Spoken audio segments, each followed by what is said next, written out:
Literatura de la Universidad de Antioquia. Es profesor distinguido de la Universidad EAFIT. Entre sus últimos libros están Entre delirio y geometría, de 2013, La poética del esbozo, de 2014, La línea sin reposo, 2016, Cartas a un joven ensayista, 2017, y Teorías del ilegible, de 2023. El libro que presentamos, ustedes lo tienen en la pantalla, Sumario de plantas oficiosas, nos pone sobre la mesa un tema que colinda con lo ecológico, con lo más profundamente humano de nuestras relaciones con el mundo y con la naturaleza, y sin pretender más, abusar más del micrófono, me parece que podrían ustedes tener una sesión muy rica, aprovechando que tienen aquí al autor y también al editor, que para nosotros, en el marco de lo que hacemos en el Instituto de Investigaciones Bibliográficas, es también un privilegio poder saber cómo se construye, por un lado, un texto desde la autoría, y por otro lado, cómo un editor lo hace posible ya desde una génesis editorial. Bienvenidos de nuevo, y les dejo el micrófono, todo suyo. Muchas gracias. María Andrea Lubini es la directora de la Biblioteca y Biblioteca Nacional, entonces nos está haciendo el honor y el lujo de acompañarnos, de presentarnos, de ser anfitriona de este lugar precioso. Y yo te agradezco, Andrea, porque pues sí, como ya dijiste, hay muchos proyectos en puerta, y me entusiasma mucho, más muy feliz que estés aquí con nosotros, que nos hayas hecho el favor de presentarnos, porque además hay mucha gente que es de aquí, hay alumnas, alumnos, familia, amigas, amigos.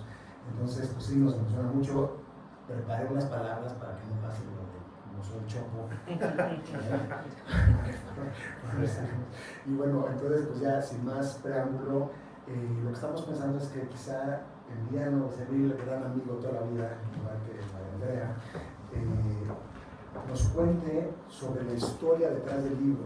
Además, agradecerle a Emiliano y a Infante Editorial por su generosidad, que le ha permitido que cada uno de ustedes tenga un libro en sus manos.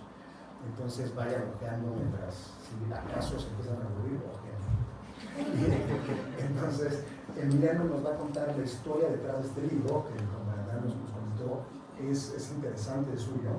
Luego nuestro querido Efraín igual nos dará una primera impresión de esta obra suya, y luego ya yo me voy a encargar de ese pensamiento que me generó la lectura de sus obras. Entonces, Emiliano, si nos cuentas, porfa, cómo es que surge este libro y la importancia del mismo, y qué es lo que está pasando con él. Muchas gracias, Bruno, Andrea, el Instituto, qué gusto verte. Bueno, pues en la pandemia, un grupo de editoriales nos juntamos y creamos un premio de no ficción, un premio latinoamericano de no ficción, en el que el texto ganador sería publicado en cada uno de los países de donde es cada editorial. Entonces, somos editoriales independientes, chicas, y pues bueno, se ha hecho un muy buen grupo, la verdad, sobre todo como de pensamiento del quehacer editorial, porque cotidianamente estamos preguntándonos estrategias, temporalidades, y además pensando en el premio, que la idea de este premio era encontrar textos que pudieran atravesarnos como continente, que aunque somos latinoamericanos y todo, luego no está tan fácil, y que pudieran también pues detonar conversaciones y empezar a hacer puentes, ¿no? Entonces, la primera edición del premio salió desierta, de hecho. Entonces no era tan publicar por publicar, sino realmente un rigor de que sí hubiera textos que valieran la pena publicar. No fue una decisión nuestra, sino del jurado, porque lo que hacemos es que recibimos los textos y todas las editoriales nos encargamos de evaluar los textos. Cada texto es leído mínimo 2 veces, hacemos un puntaje y después una selección que lee un jurado, ¿no? Entonces, bueno, también como un poco el ejercicio de transparentar los procesos en los premios y de decir que hay prejurados y que somos nosotros y luego hay un jurado ya oficial, ¿no? En la segunda edición, entonces bueno, claro, fue un premio que pues nació sin premio, ¿no? Pero ya en la segunda edición Efrén fue el autor ganador. Y bueno, y ahora es jurado del próximo, de la próxima edición, que ya no podemos decir cuál es, pero ya sabemos nosotros, ¿no? Porque ya sabemos, pero tenemos que, bueno, armar el comunicado, ponernos de acuerdo, ¿no? O sea, tiene que ser, hay mucha como conversación, digamos, con las editoriales. De hecho, traigo una camisa del premio, porque traigo la camisa puesta, donde están los nombres de todas las editoriales. Nos juntamos ahora en Medellín, en Colombia, de donde es Efrén, entonces pues fue increíble. Y bueno, un poco ese es el espíritu del premio, encontrar temas que puedan conectarnos latinoamericanamente, recibir textos quizás híbridos, lo llamamos no ficción, porque la no ficción quizás es un término más anglosajón, pero nos permite recibir crónicas, diarios, biografías, ensayos, etc. Y bueno, pues es un poco el libro de Efrén, justo siento que es un libro de no ficción porque es ensayístico, tiene una cosa, un poquito de diario, ¿no? Pero no necesariamente como sus reflexiones, su colección de ideas, siempre pimponer con las plantas y nuestra relación cultural con las plantas. Y es híbrido porque pues tiene muchas imágenes y provocaciones a muchas otras disciplinas, ¿no? Entonces bueno, ese es el origen del premio y hay muchas cosas que decir sobre este libro, pero vámonos tranquilos, ¿no? Y si quieres, Efrén, no sé, te tiro una provocación.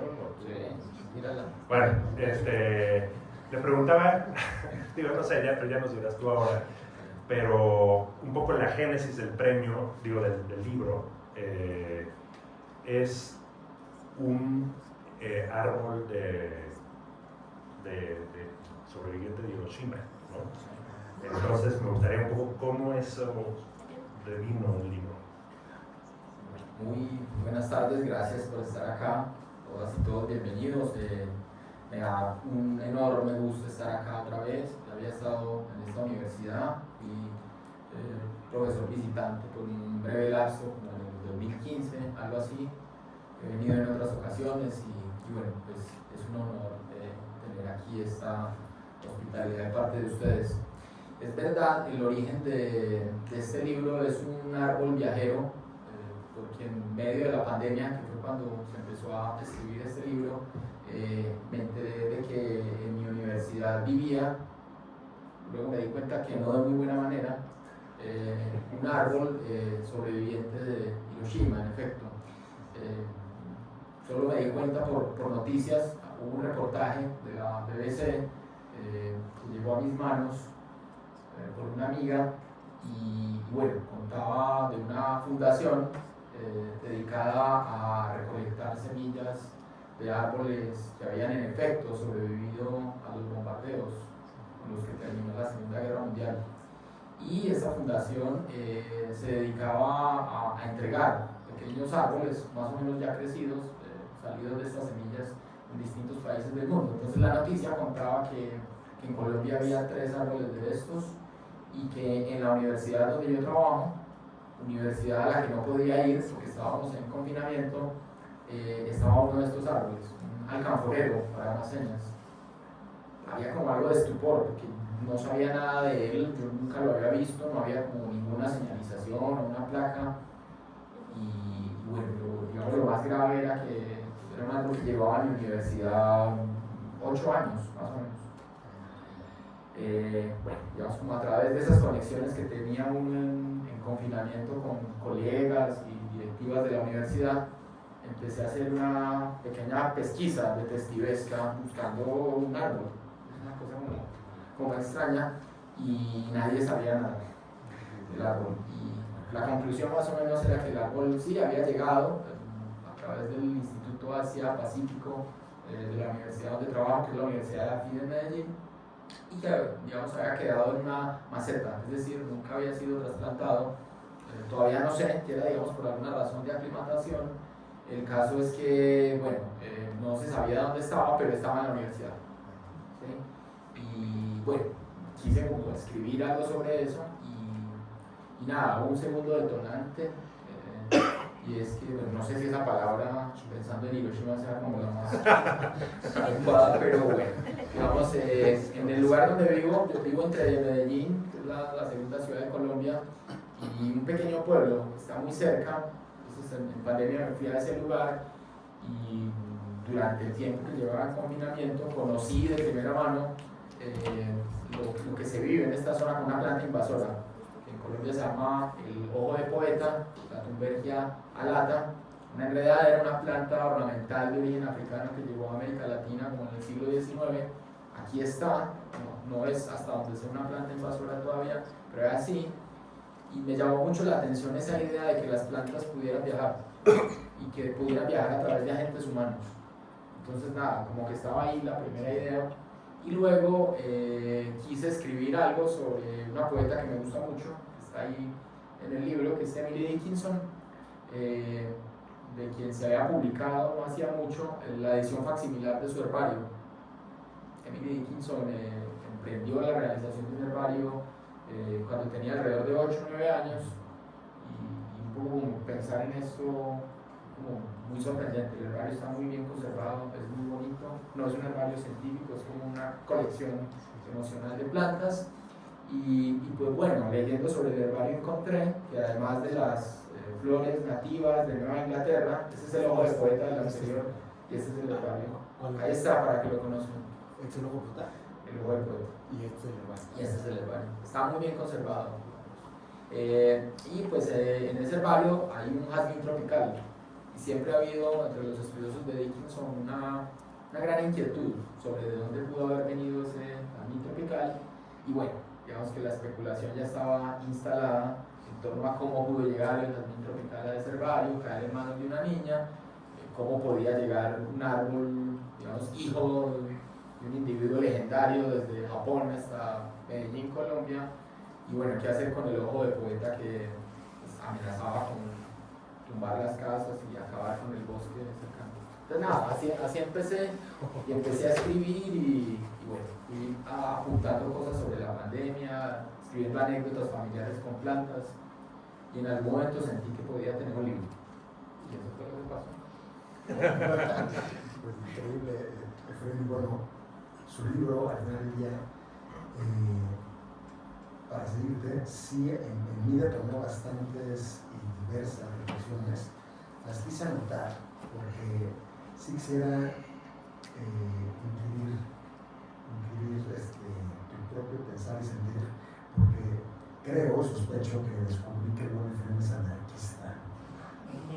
Y ¿Por qué?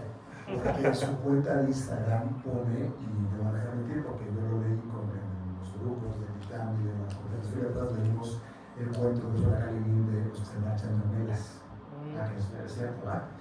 Y Efraín en su cuenta de Instagram dice abandonando velas. Pero abandonando apenas, aún todavía. Sin albur. Sin albur. Sí. Ahí voy.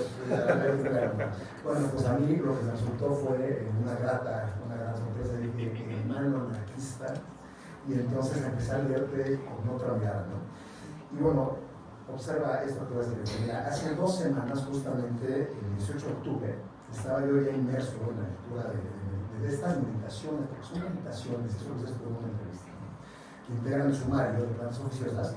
Cuando me encuentro con la noticia de que un equipo de investigadores de acá de la UNAM, de la Facultad de Estudios Superiores de Cuautitlán, descubrió hace 2 semanas un nuevo árbol. Un árbol que descubre en el estado de Sinaloa, y este es un grupo de investigadores liderado por Alejandro Torres Montúfar. Y a esta especie de árbol lo denominan Crutaportla lorenziana. Mide entre 2 y 4 metros de altura, produce flores lilas, florece en septiembre y da pequeños frutos entre octubre y noviembre. O sea, ahora mismo. ¿Casualidad? No lo creo. Yo creo que hay una sincronicidad ahí muy fuerte y dije, tengo que compartir esto con Efraín, ¿no? O sea, no siempre se descubre un árbol nuevo, y menos cuando estamos pensando en este tipo de relaciones con las plantas, ¿no? La nota en el periódico decía que el hallazgo es significativo debido a que se trata de un microendemismo, es decir, una especie que crece en un área muy específica y limitada. Y yo ya encantado con tu obra, con esta filosofía vegetal y ácrata, no pude evitar cuestionarme, ¿es eso lo que hace de tal hallazgo algo significativo? ¿Su microendemismo? Pues creo que no. Creo, y estoy convencido junto contigo, Felipe, que las plantas tienen una centralidad en el orden natural de las cosas, cuando menos en nuestro sistema planetario. Algo que no siempre hemos sabido reconocer, sino que quizá incluso las plantas son más importantes que nosotras mismas, que su valor antecede cronológica, evolutiva y ontológicamente a la humanidad entera.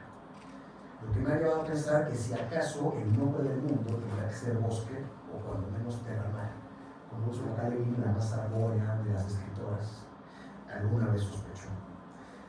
Luego seguí haciendo mi propia investigación y leí que en la entrevista reciente, Efraín, has dicho que la perspectiva vegetal es el humus, y yo siento que es el humus de una nueva filosofía botánica, creo que se nombra más de la obra de Linné. Y lo que tú estás proponiendo quizá es una filosofía botánica resignificada, vitalista, y ahí nos somos bergsonianos nosotros, que tanta falta nos hace del colapso civilizatorio que nos enmarca. Una serie de intuiciones que como plántulas nos permite reencontrarnos y replantar a la más idealista y la más interesante de todas las políticas, como diría Tolstoy, Ursula K. Le Guin o Chomsky, que es el anarquismo. Aquel prefigurado en la filosofía taoísta temprana que tiene como su blanco principal al Estado autoritario y a la necropolítica, que más mencionas en el último capítulo, y que postula como su principal objetivo práctico-moral el promover la cooperación y que se nutre de una comprensión de la naturaleza como un sistema complejo donde la libertad, la solidaridad, el altruismo trascendental, la armonía entre las partes y la autonomía de las relaciones simbióticas son la base del equilibrio del existente. Todo esto nos ha hecho pensar. Y aunque sepamos poco de lo existente y lo poco que conocemos lo sabemos mal y siempre es algo incompleto, no podemos olvidar que vivimos en un mundo habitado mayoritariamente por plantas, que la biomasa se compone en su vasta mayoría por materia vegetal y que el aire que respiramos lo debemos en gran medida a ellas. Y por ahí mencionando que lo único que no nos pueden quitar, la única libertad que nos puede quitar es la libertad de respirar. Y eso Es cierto, ¿no? Algo subyace en estas meditaciones. Una invitación a pensar y reconocer la inteligencia, la voluntad e intencionalidades de las plantas, a superar las ficciones y realidades distópicas, frutos podridos de la ideología capitalista, de su cultura de guerra y de su antropocentrismo, un antropocentrismo congénito, para arar el terreno y sembrar inéditas y acaso posibles, y por ahí voy a decir, una posible ecotopía, que es este concepto de moda ahora, ¿no? Las ecotopías. Para esto, Efraín nos llevará al reino poético de las metáforas vivas, de los símbolos y misterios ocultos en el herbario y en los versos de Emily Dickinson, que ustedes habrán de saberlo, es una de las grandes escritoras de las letras americanas, estadounidenses en particular, ¿no? Y nos invitará a recorrer las invenciones casi místicas del Códex, que acá hay unas imágenes del Códex, y del manuscrito Voynich, ficcionarios ambos que hicieron del arte de la herbolaria un asunto propio de imaginación creadora. En estas páginas, que ahora los invito a que lean,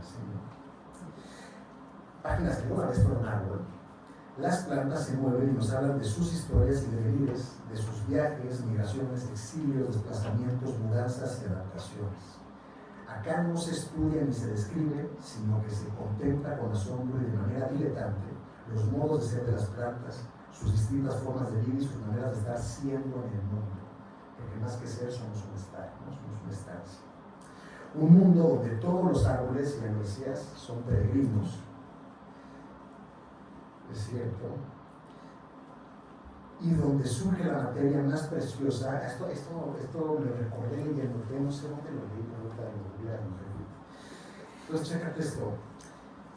La materia más preciosa, escasa y por ello singular en el universo es la materia orgánica, y en específico la madera, que por mucho es más valiosa, extraordinaria, sorprendente y maravillosa que todo el oro, los diamantes, la plata, el litio y los metales pesados que abundan en el universo. O sea, no hay madera en el universo más que el planeta Tierra, y acá la quemamos como pirómanos enloquecidos. Este sumario nos muestra que nuestra relación con las plantas permea con su savia el lenguaje mismo y nutre nuestro sistema de creencias. Ahí Efrén nos habla de trasplantes, de cultivarnos, que son, como mencionas, acciones agrícolas, metáforas bucólicas, de donde podemos extraer que rendir culto a la tierra sería apostar por el cultivo de esa humanidad posible, aunque improbable. Y no es sorprendernos entonces que en distintos mitos fundacionales y originarios haya una zarza ardiente en el desierto, un árbol bajo cuya sombra descansa un Buda, una mazorca de maíz robada por un dios rebelde y entregada a las primeras mujeres y hombres de esta tierra, o incluso un nopal en el cual se posa una serpiente, un águila, y devora una serpiente. No debería ya cabernos duda de que hemos sido domesticados por las plantas. Nosotros hemos sido domesticados por las plantas y no al revés. Y que es gracias al maíz, al trigo y al arroz que muchas civilizaciones florecieron.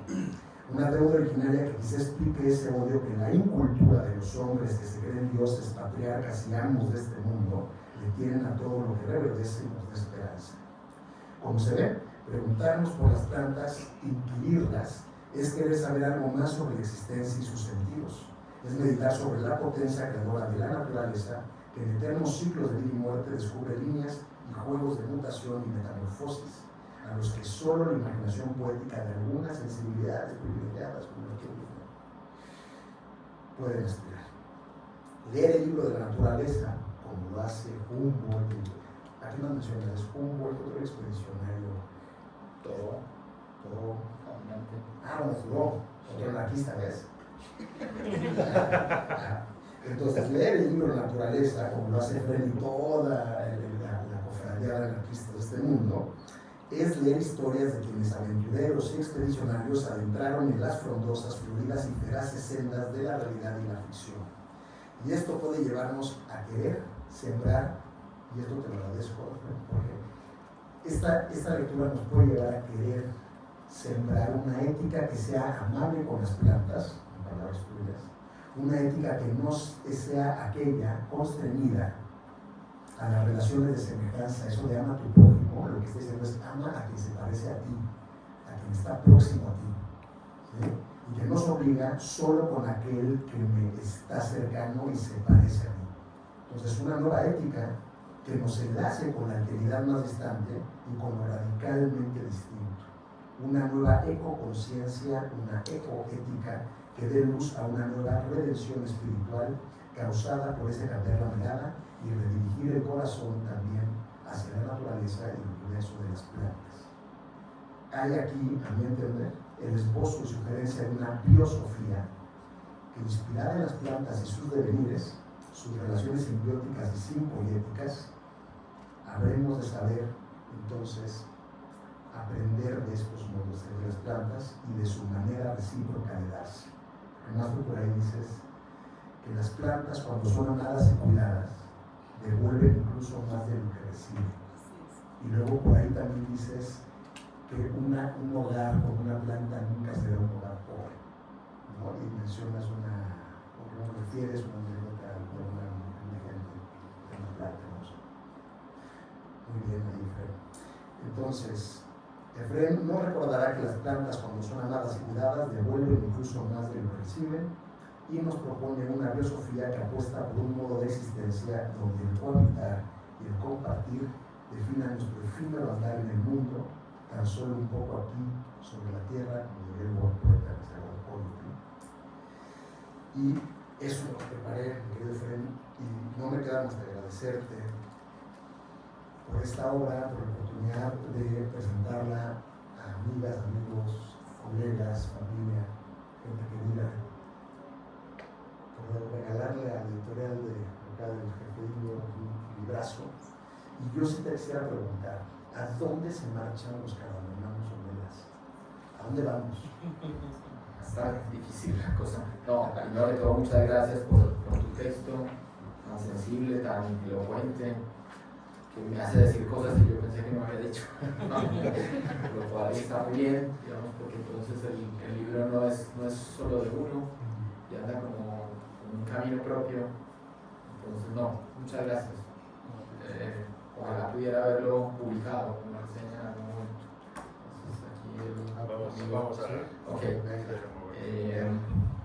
No sé a dónde se podría ir uno cuando se marcha de Omelas, pero sí creo que hay como una idea de retiro, de abandono, que parece necesaria. Creo que Úrsula no deja como claro tampoco a dónde se va uno, además porque es como una cosa potencial.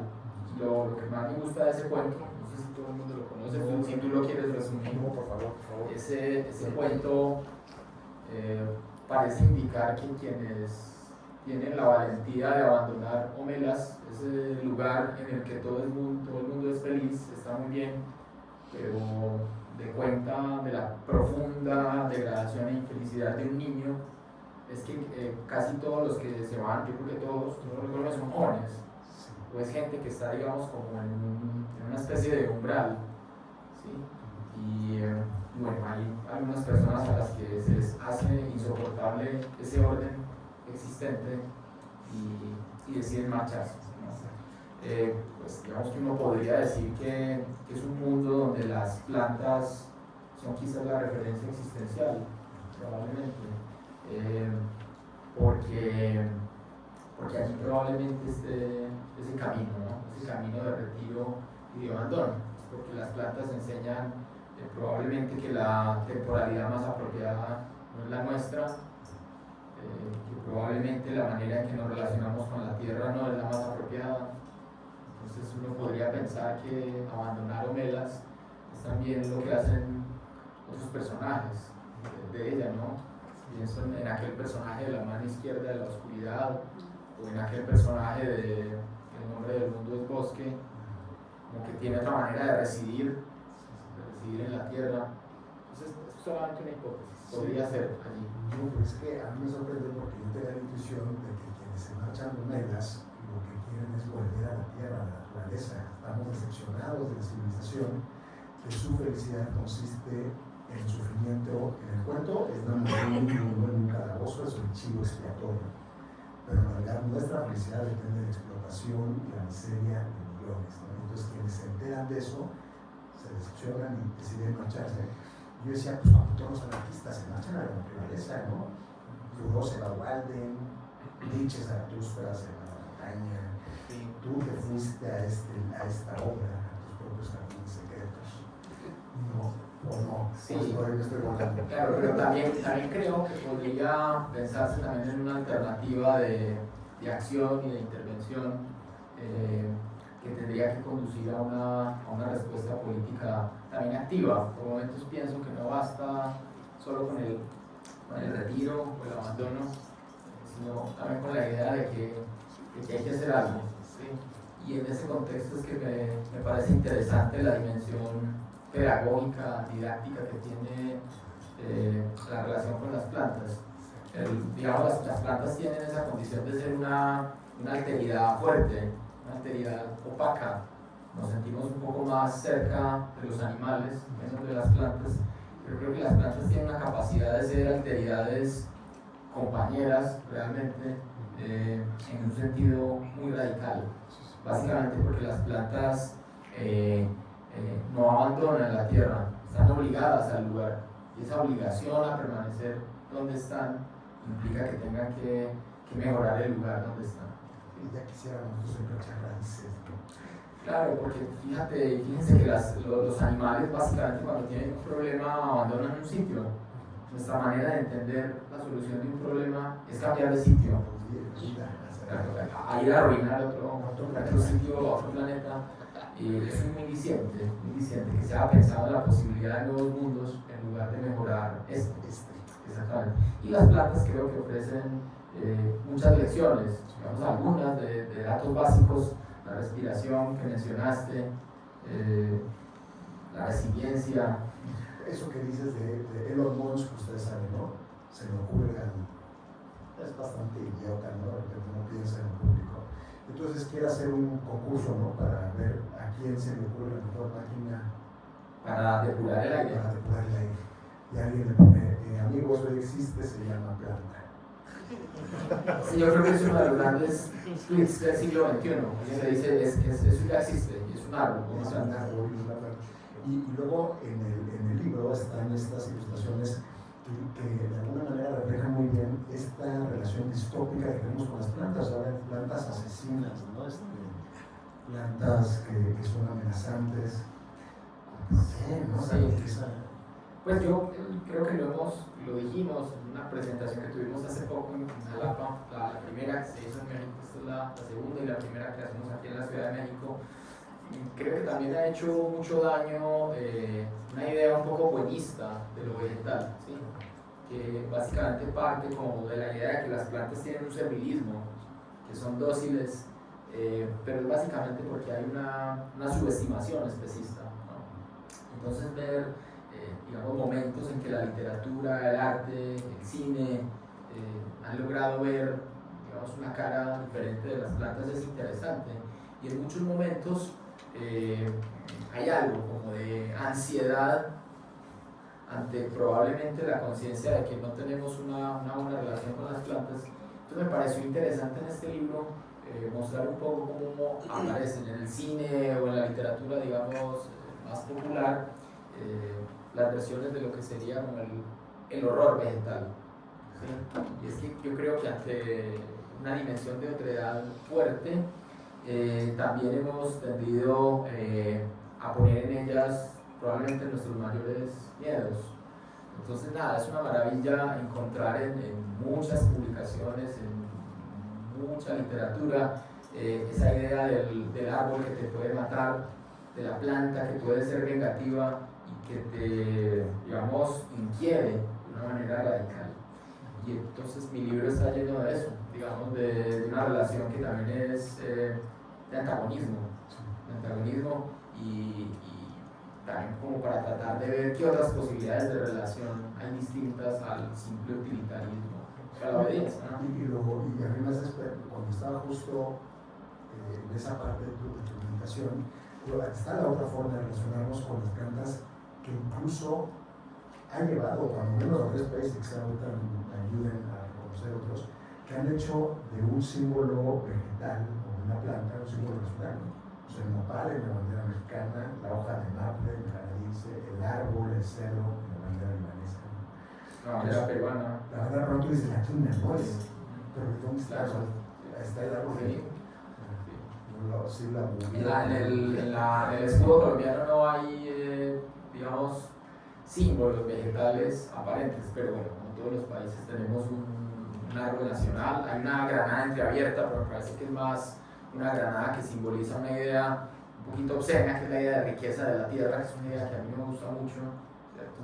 Que creo que la definición de riqueza es una definición que tiene que ver fundamentalmente con nosotros y un aprovechamiento que es medio ruinoso, pero sí, está, digamos, entretejido con un gran, digamos, vector simbólico, digamos, pero quizás lo que hay que hacer es sacar las plantas del simbolismo humano, porque el símbolo de lo humano que hay en las plantas, no sé, el árbol del espíritu en Hegel y demás, es también otra extracción.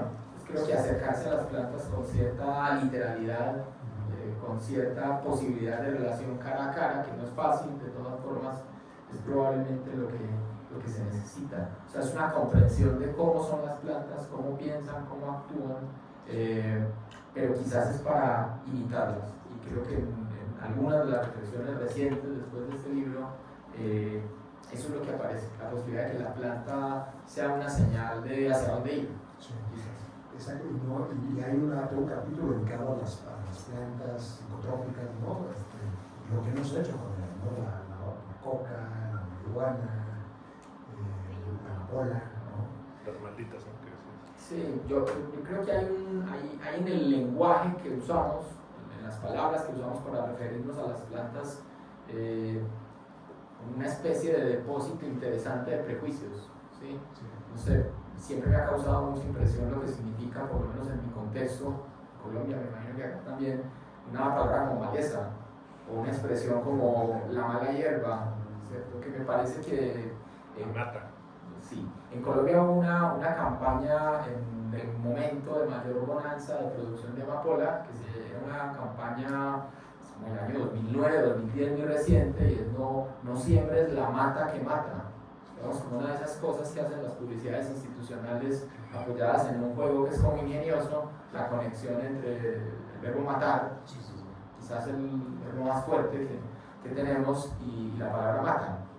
Era una niña, lo decía, no cultives la mata que mata, que si siembras esa mata, los campos se llenarán de sangre, y no sé qué. Era una cosa tremendamente fuerte que tuvo además una demanda de comunidades ancestrales que lograron, digamos, retirarla. Y la hipocresía, ¿no? Porque también todos estos vuelos que fumigan con pesticidas, que envenenan la tierra, envenenan a los peces que vienen ahí con tal de destruir la vegetación. Pues digamos que a mí lo que me ha alegrado quizás es que al igual que muchos otros libros sobre el tema, que hay bastantes libros sobre plantas y sobre pensamiento vegetal, es que creo que han llamado la atención sobre algunas cosas que pasaban desapercibidas. Y creo que a la larga eso es lo que puede hacer un libro, ¿sí? Cuando yo lo estaba escribiendo, estábamos en medio, creo que se menciona, ya no es así, pero estábamos en un contexto de reactivación, de fumigación de cultivos ilícitos como la principal estrategia de erradicación de coca y amapola. Entonces creo que llama la atención, digamos, mi idea es un poquito la misma de Ursula Le Guin en La mano izquierda de la oscuridad, ¿no? Y es que probablemente la verdad nace de la imaginación. Entonces creo que con ficciones, con imágenes, quizás es mejor decirlo, y yo siento que el libro probablemente ha sido leído donde debe ser leído, y eso me pone muy contento. Digamos, si eso puede incidir en cosas como por quién votar, ¿sí? O a qué empresas creerles, o dónde, digamos, estar, ya es muy importante, Que también, digamos, lo que está en debate frente a este tipo de cosas es si esto tiene un tipo de acción social o política directa, y caemos un poco en la idea melancólica, y es como que el arte no tiene esa función, o el arte no sirve para eso, no somos capaces, somos muy fuertes. Pero a mí hay una idea de Boris Groys que me gusta mucho, y es que el éxito del arte está en destruir la idea de éxito, un poco destruir la idea de progreso. Entonces, si, digamos, salimos de esa burbuja de la idea de avance, de progreso, de éxito, creo que podemos mostrar lo contingente allí donde quizás no se piensa que hay contingencia, y eso creo que es necesario. No creo que la interrogación vaya a venir necesariamente de la compasión, o digamos de una transformación como a partir de un discurso argumentativo, pues porque los argumentos están, los datos están. Entonces, claro, me ha parecido interesante que este libro haya sido leído como en tantos espectros ideológicos, en tantas comunidades, y en ese sentido la posibilidad de escribir un libro como para toda América Latina es un enorme privilegio. Digamos, ver que el libro se puede leer en Bolivia, en Colombia, en Uruguay, en México, en Brasil, por ejemplo, donde el debate ha tenido, digamos, tanta fuerza, es muy interesante. Como que es desde Latinoamérica también. Bueno, sí. Digo, yo estoy dejándolos y disfrutándolos. Pero bueno, este libro, o sea, creo que ahorita pensando en las plantas, como que son muy buen contraste son como que nos dejan hablar, como que los humanos estamos muy ensimismados en nuestro rollo, y las plantas, pues, tranquilas, ¿no? Ahí están, y luego, cuando se acabe el mundo, pues van a seguir, ¿no? y un poco como que nos ponen en evidencia, digamos, y ahora que estamos pensando más sobre las plantas y dándonos cuenta de lo que nos pueden enseñar, es muy interesante. Y bueno, yo te quería preguntar también, digamos, por ejemplo, el ritmo plantífero, porque más que ecotopías, yo pensaría como en una diversidad organizacional que tienen las plantas, ¿no? Y que siempre es bueno mirarlas. Y es cierto, a veces son muy rápidas también, ¿no? Como decíamos el otro día, las carnívoras, y a veces son muy lentas, y ese ritmo de pensamiento, que es más híbrido, que es más orgánico, creo que es una cosa muy necesaria hoy día. Curioso que el libro el herbario de Dickinson fue el primer libro que publicó, fue el primer libro que hizo y el último en ser publicado, ¿no? Y un poco en ese ritmo raro al que están vinculadas las plantas, pues justo me parece que pues el año en el que se publicó este libro acá, pues es este año, que es el 2024, son los 100 años de la publicación de La Vorágine, que es a lo mejor el libro, por lo que he escuchado, pues más importante en la literatura colombiana, polémico, ¿no? Uno pensaría que, bueno, ¿qué es más importante? No importa, pero es un libro trascendental que trata sobre una relación política vegetal de extracción y de identidad que ahora está volviendo otra vez como que se esperó y aparece otra vez y nos enseña, ¿no? ¿Qué opinas de eso y qué nos enseña La Vorágine y cómo dialoga, digamos, con todo este momento? Yo creo que al aceptar que las plantas hacen muchas cosas que no sabíamos que hacían, eso no es una concesión, no es algo que ellas necesiten, por supuesto, como bien lo dices, como bien lo señala Emiliano. Sí creo que hay unas cosas que conducen a un descentramiento que yo creo que es interesante. No sé si recuerdan, creo que es en la introducción que hace Borges a su biblioteca personal, me parece muy interesante que él quiera ir como más allá de Kant. Me parece cuando cita a Angelus Silesius, que dice que la rosa sin por qué florece. Pues creo que no solamente las plantas desactivan nuestras ideas de utilidad, ¿sí? Son recientes, digamos, en el sentido modernista del término. Los principios activos de las plantas son descubiertos a principios del siglo XIX. O sea, la idea de que una planta sirve para algo y que hay que sacarle algo de ahí es muy reciente. Creo que es una idea que tiene que impugnarse. Entonces, pues, después de Sumario de Plantas Oficiosas, porque es un libro hecho más del entusiasmo, todo hay que decirlo, yo no me canso de repetir esto, yo no soy un conocedor de plantas, no estudié botánica, mi aproximación es puramente imaginativa, literaria, irresponsable seguramente, he venido aprendiendo con el tiempo. Yo creo que en lo que estoy ahora es en lo que sugiere La Vorágine, y es la idea de que hay un destino que probablemente es vegetal. Lo que más me gusta de La Vorágine es que no solo es una novela sobre la extracción, no solo es una novela de denuncia, sino que también es un intento de apuesta en el sentido de Badiou, en el sentido de pensar el juego de la humanidad en clave de una cercanía y un acompañamiento. La novela tiene, especialmente al final, unas imágenes que son muy claras y han pasado desapercibidas, me parece. La novela indica que hay un camino vegetal, ¿sí? Hay una escena que no me canso de citar, Raúl, que está aquí conmigo, debe estar cansado de que yo la cuente, pero no deja de impresionarme que la única salida posible del laberinto de la selva que vive uno de los personajes, el cauchero Clemente Silva, sea observando 12 horas el movimiento del boliche. Es una cosa muy importante. Yo no recuerdo en ninguna ficción haber leído algo así. Clemente puede salir porque entiende que hay una planta, pues sabemos, hay el heliotropismo, uno de los tropismos de las plantas es el indicado por la trayectoria del sol, y Clemente recuerda que hay una palmera que es muy importante en la novela, que hace un recorrido de 12 horas. Y es una analogía bellísima porque dice que es como si una cabeza humana demorara medio día en moverse de un hombro al otro, ¿cierto? Y ve en eso, hay como una especie de epifanía. La idea de epifanía en el arte es muy reciente, la recordamos de Joyce, quizás de la misma época en que Rivera estaba escribiendo La Vorágine, y Clemente Silva entiende que eso le permitirá salir de la selva, que está desorientado, no es posible subir por los troncos de los árboles, la selva anula cualquier posibilidad de orientación humana, y el narrador, que es Arturo Cova, dice una cosa muy bella, y esta frase resuena en mí, y es que Clemente Silva, al comprender el derrotero vegetal, pudo encontrar el propio, ¿cierto?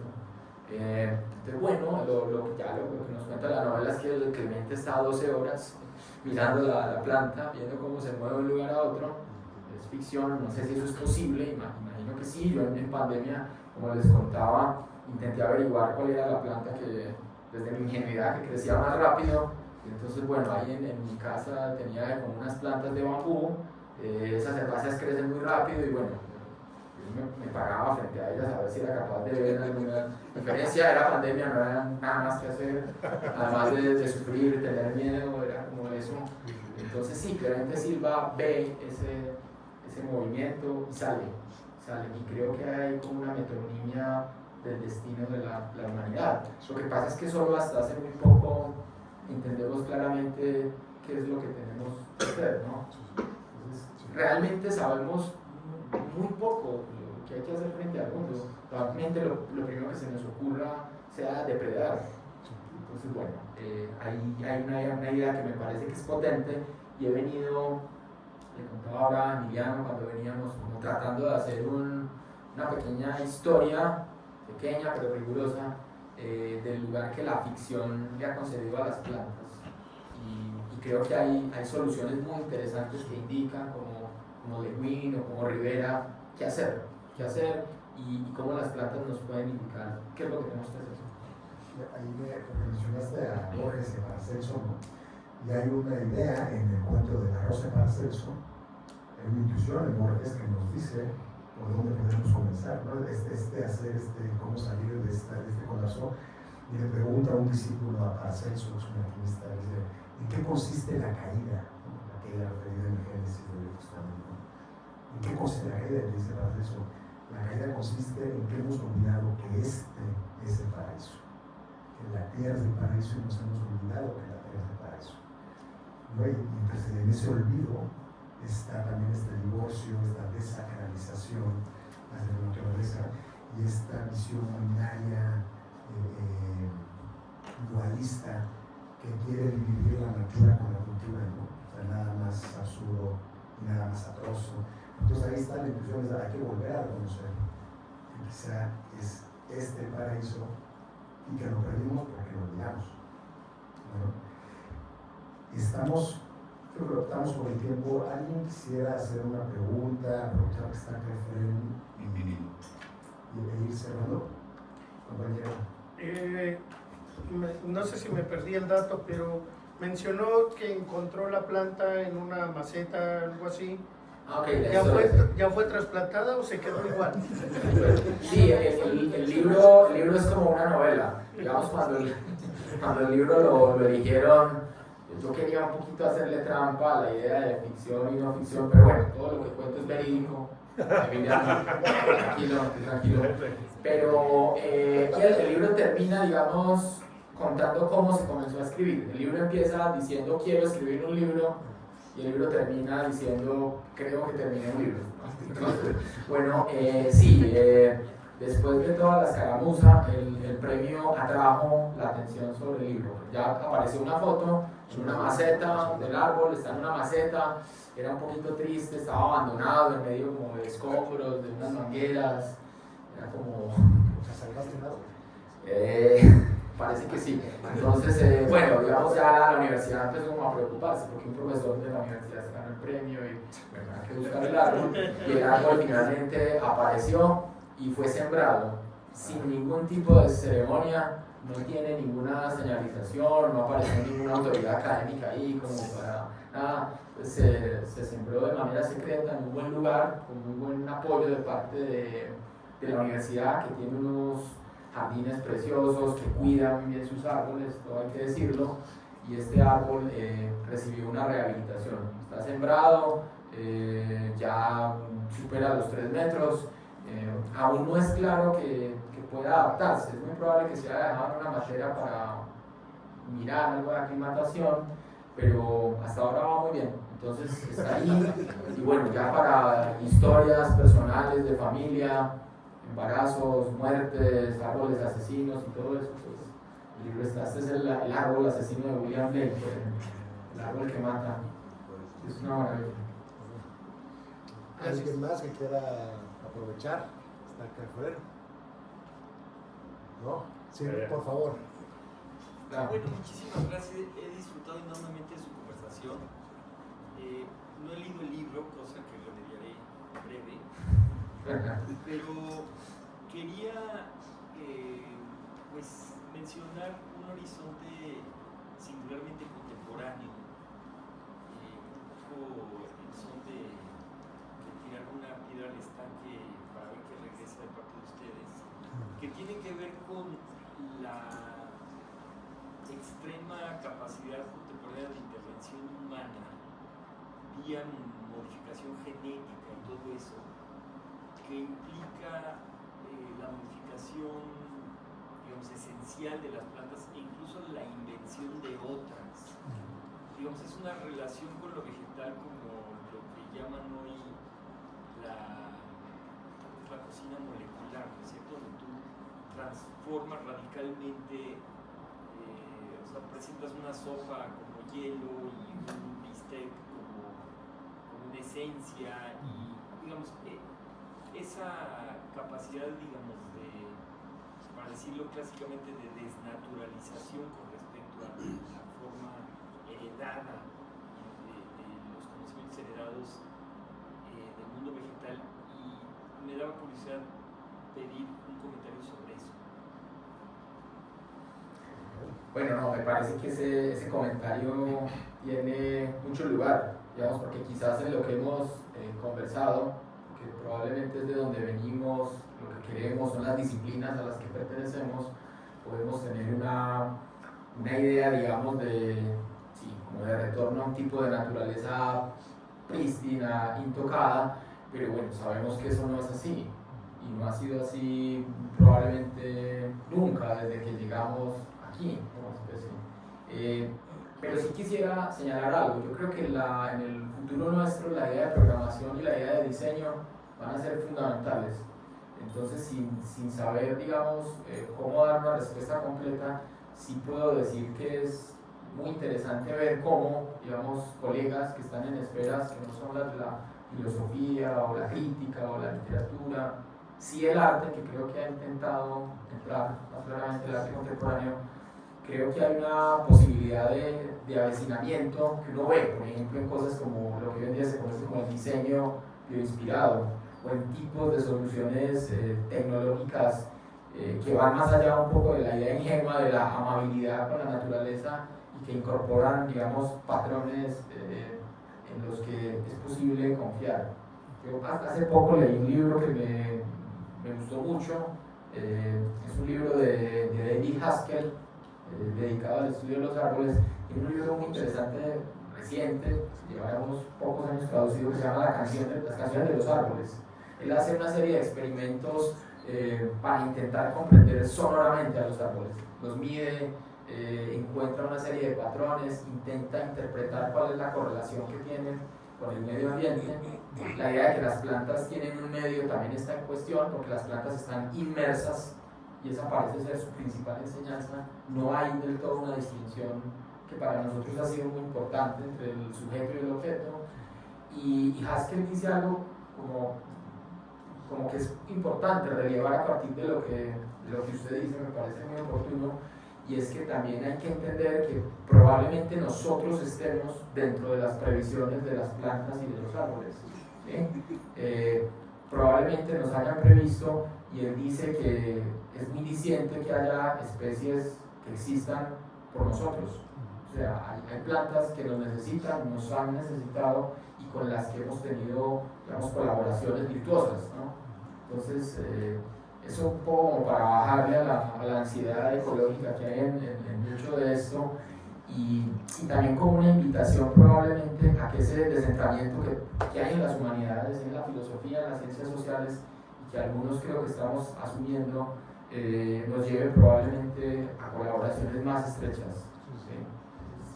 Bueno, no sé si eso sirve, pero se me ocurre como pensar así, a partir de lo... A mí me lleva a pensar, porque hay dos modos en los que se ha dado esta relación desde la biotecnología, con las plantas están los desarrollos anáticos, ¿no?, de los organismos genéticamente modificados, las semillas terminator, las semillas que no son fértiles y que entonces esclavizan a países enteros. Como el cempasúchil chino, ¿no?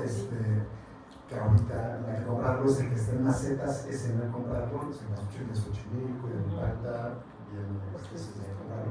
pero por otro lado, entonces es raro, o sea, ¿cómo estás haciendo desarrollos biotecnológicos para crear vida infértil, o sea, vida que no produce, que no es poética en ese sentido? Y por otro lado está, y lo que refieres tú, y es un autor que hay que recomendar, ¿no? Es un científico, Stefano Mancuso, ¿no? Sí es Stefano Mancuso, que tiene el Laboratorio Internacional de Neurobiología Vegetal, ¿no? Y es alguien que está estudiando la inteligencia vegetal y que incluso nos hablan de que hay algo así como una especie de moralidad entre las plantas, que hay altruismo, ¿no? Han investigado árboles que nos aíslan, ¿no?, de otros, y los otros árboles le proporcionan alimento.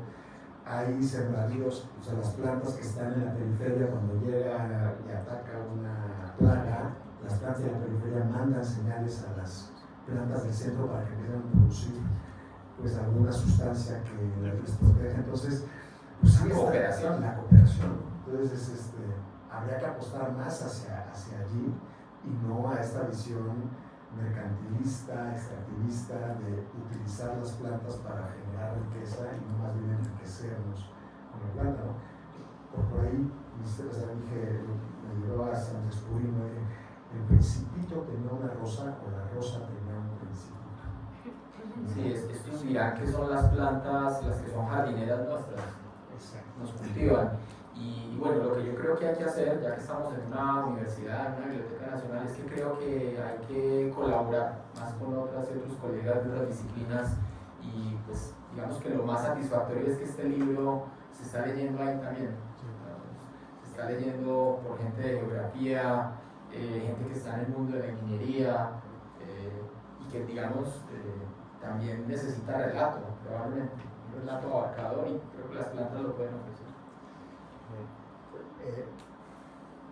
Dos más y cerramos. Si alguien levanta la mano ahorita, le damos también. Sí, no importa. Venga, pues sí. La pregunta es, hablaba en un principio sobre el ojo del poeta. Sí.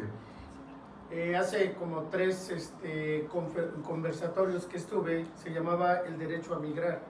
Las plantas tienen derecho a migrar, o las crucificamos con decir es que es una planta invasiva, y hablo del derecho a migrar por el hecho de que mucha gente migra cuando en su tierra ya no hay oportunidades de sobrevivencia.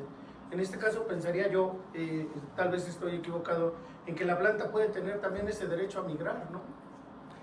Sí, digo, haciéndolo naturalmente, sí, ¿no? Pero fíjate que es más que una analogía, y eso es lo que me gusta mucho, y creo que tu pregunta nos da la oportunidad de mencionar algo que es clave en eso. Creo que hablamos un poco de política, de algún tipo de política desde el principio, de la conexión entre disciplinas y la necesidad de que colaboremos, pero creo que tu invocación de ese ejemplo nos lleva al derecho, y creo que al igual que el diseño, la programación, la ingeniería, la cibernética, estemos frente a la posibilidad de un derecho bioinspirado. Yo nunca he encontrado un término como que sea parecido, claro, pero está, digamos, el derecho ambiental, digamos, que permite que un río tenga derechos, que un bosque pueda ser víctima. Entonces, claro, entre las personas que estudian estudian este tipo de fenómenos, digamos, de manera especializada, hay respuestas que están más de tu lado. Es como, bueno, si se asientan ahí las plantas y pueden, pues nada que hacer, algo ocurrirá y se arreglarán, digamos, entre sí. Porque normalmente la perspectiva de control fitosanitario es nuestra. ¿Sí? Y bueno, las plantas están atravesadas también por la historia. No siempre han sido así, algunas se han asentado, algunas han producido algunas cosas. Y el río que es víctima, ¿no? Allá en Colombia.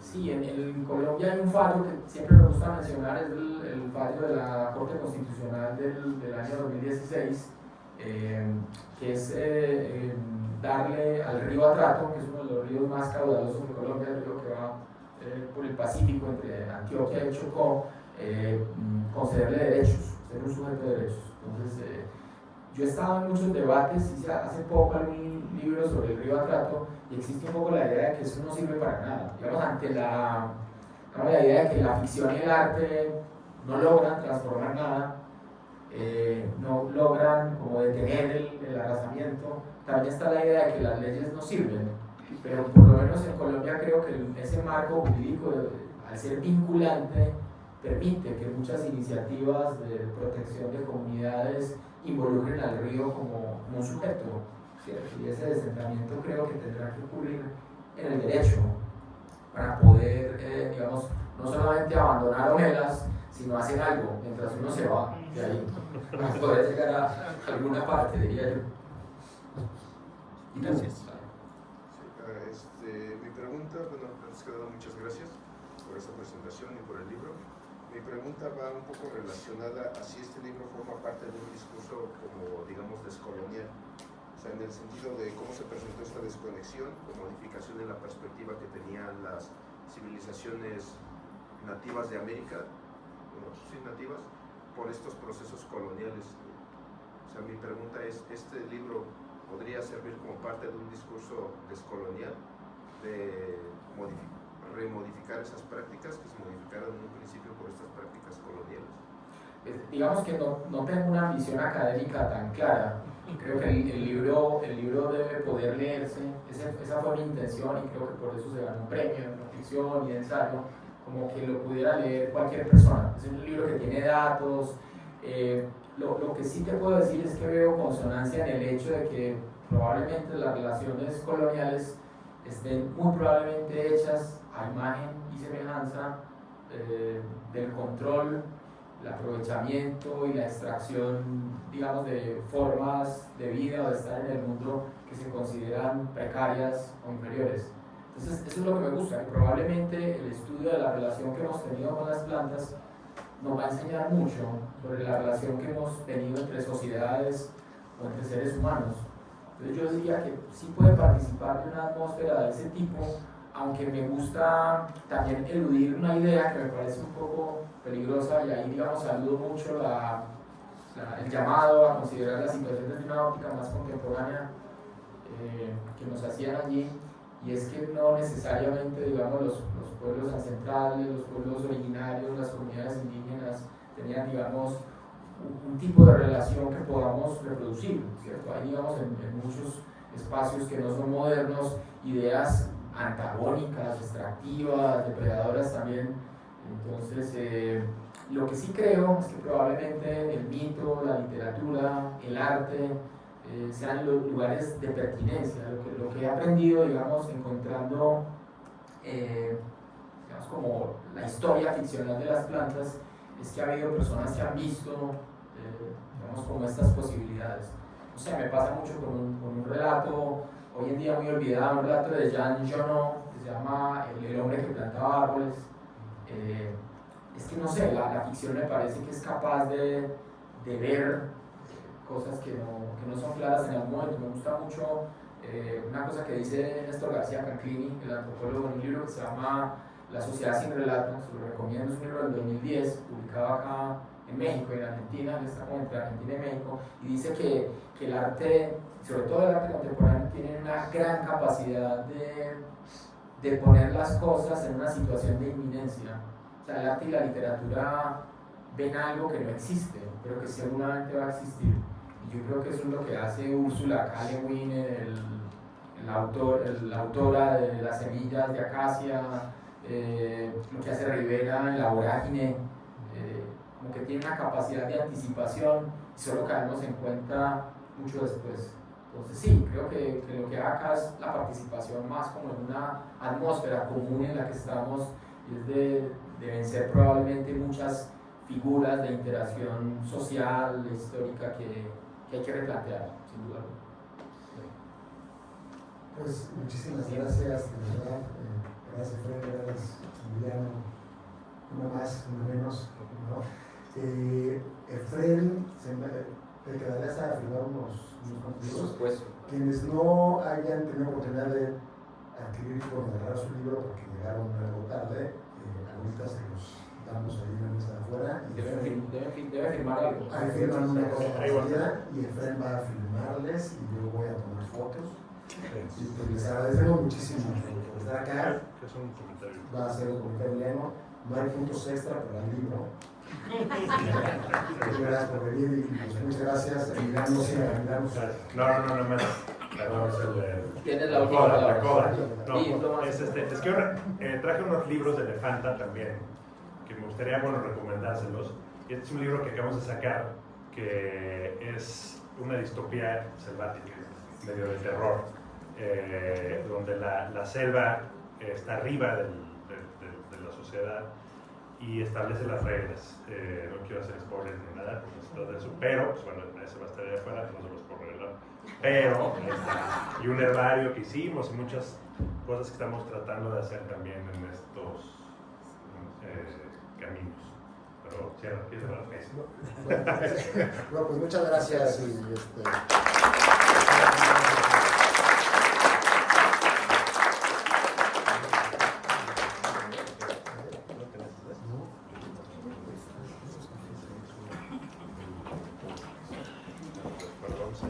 Perdón, ¿les puedo tomar una foto? Claro.